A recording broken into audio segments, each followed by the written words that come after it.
Bad news for Florida wildlife, contested lands in Alaska, and an uncertain future for all. I'm Jay Petrequin, and this is your wildlife news for November 2024.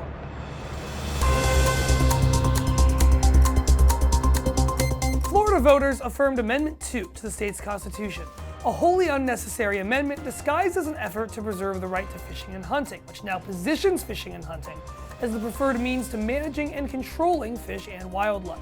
This amendment is politically motivated and written in ways that remove science from wildlife management in Florida.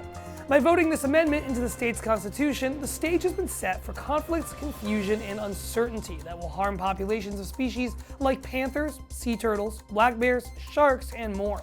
Over in Alaska, conservation groups are outraged by a Department of the Interior proposal to trade away congressionally designated wilderness lands within the Eisenbeck National Wildlife Refuge to allow construction of a road. The Secretary of the Interior does not have the authority to privatize refuge wilderness lands to allow roads, and to do so undermines the purposes of the Alaska National Interest Lands Conservation Act and the Eisenbeck Refuge. Any exchange of Eisenbeck Refuge wilderness lands to allow a road would harm this world-class wetland and sets a dangerous precedent, allowing future secretaries to trade away prized Alaska public lands to private parties for their gain.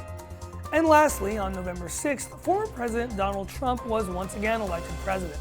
We know the incoming administration will push a legislative and regulatory agenda that is designed to dismantle bedrock conservation laws like the Endangered Species Act and destroy the wildlife and habitat that we cherish. Thankfully, however, we not only have allies on Capitol Hill who value wildlife and wish to preserve it for future generations, but also a game plan in place to ensure wildlife isn't sidelined in the tumultuous months ahead. We'll continue advocating to protect wildlife on all fronts, in the courts, on the ground, and in Congress. Head to defenders.org/newsroom for more wildlife news, and please help us defend wildlife by subscribing and sharing this video. Thanks, and see you next time.